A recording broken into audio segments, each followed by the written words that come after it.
sinumbatan ni Jesus. Ang mga bayan, ginawa niya ng maraming kababalakan.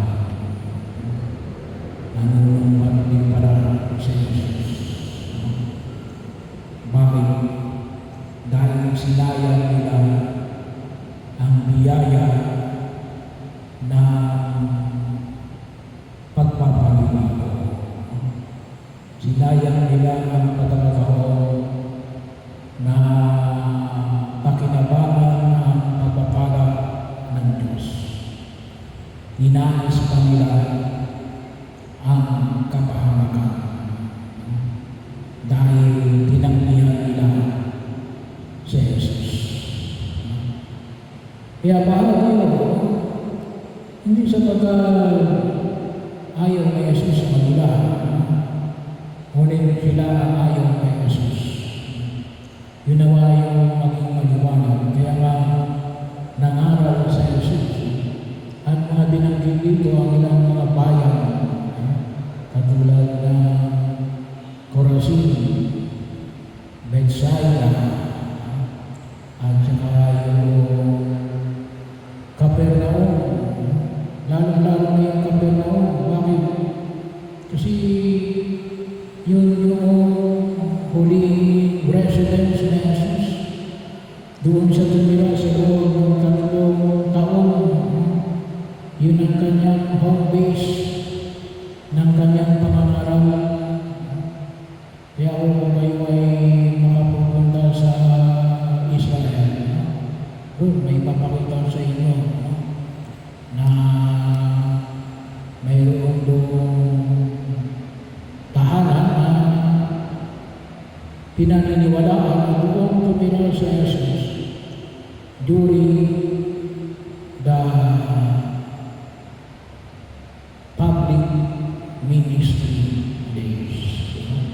At yun ay sa loob ng 3 taon na pinahanan ni Jesus. Kaya bahagi yun, siya ay nangaral, gumawa ng kawapalagan at pagaling sa mga may sakit, bumuhay ng malay, ay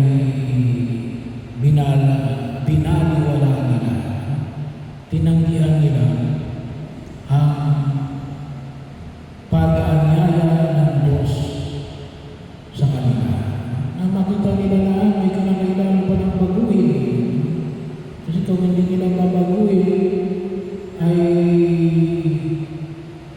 sila ay magkakamit na kaparusahan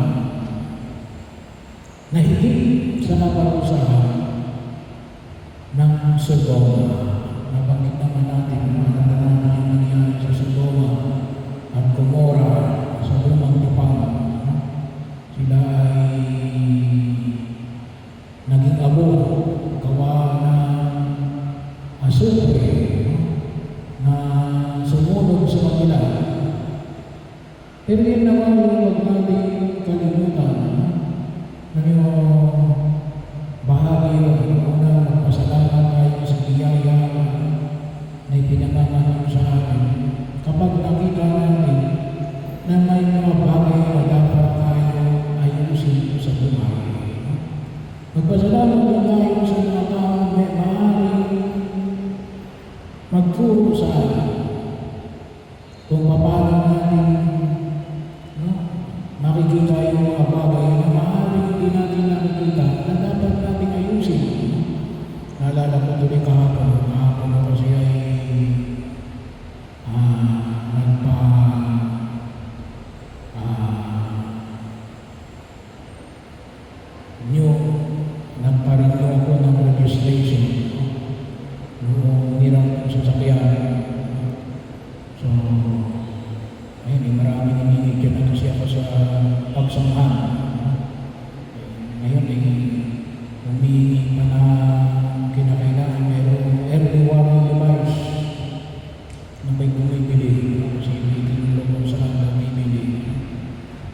Manila, bakit ito?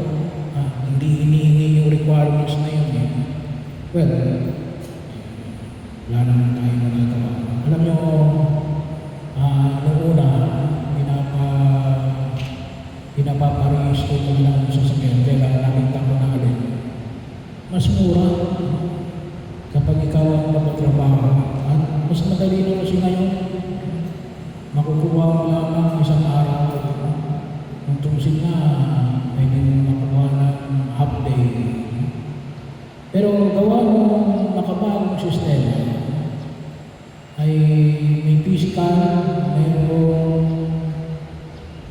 computerized, nakita ng palabas na, nakita na rin. Pasado naman, nakita nila na yung gulong ko sa unahan, ay tanas na, kita na yung mga wire ng gulong, yun yung sabihin na kinakailangan palitan. Kaya sabi ko naman, nakapasa naman sa, kasi hindi makita gawa na yung gulong, mayroon na sa labas, mayroon na sa loob. Yung tanas ay yung nasa labas, yung tanas ay nasa loob, kaya hindi mo makikita kapag ibinuwang ko lang, kapag inilagay ko sa left, yung bahagi ng manobela, kita yung sa kaliwa. Kapag kinanan mo, kita yung kanan, yun, tanas na. Kita na yung mga maliliit na mga wires ng gulong. Yun ay dapat palitan na. Kasi kung hindi ko pinalitan yun, ay baka ma-aksidente na. So, ganun din. Sa ating pananampalataya, dapat magpasalamat tayo na dumating sa Jesus na ipinapakita sa atin ang tamang landas ng kanyang pagliligtas.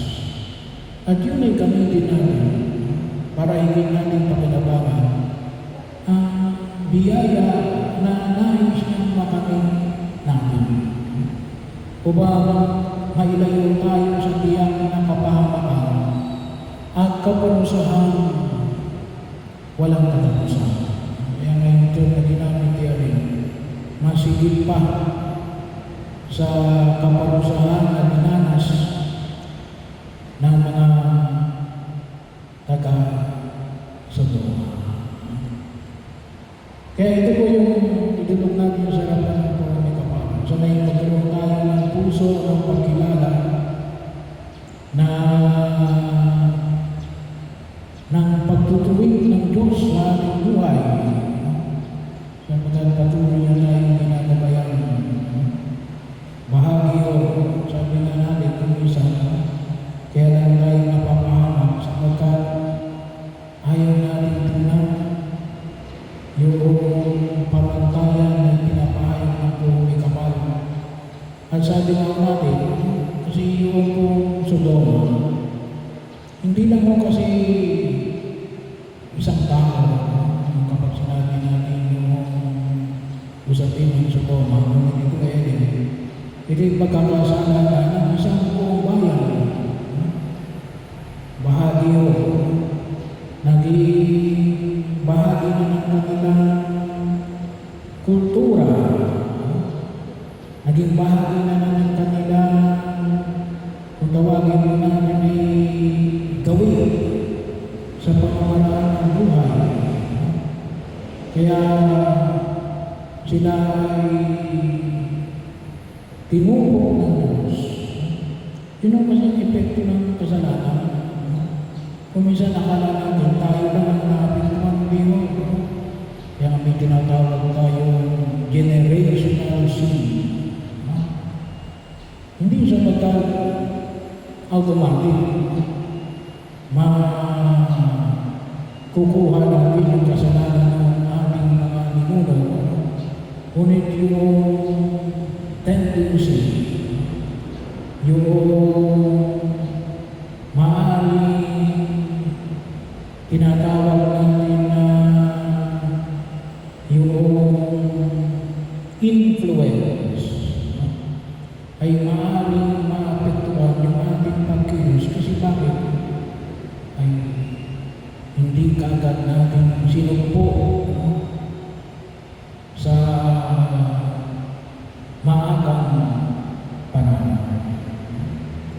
Kaya yun ang maging bahagi ng ating pamimilay ngayon sa araw na ito. Magpasalamat tayo sapagkat ang Diyos ay patuloy na gumagabay sa atin at itinuturo niya sa atin ang mga daan upang higit natin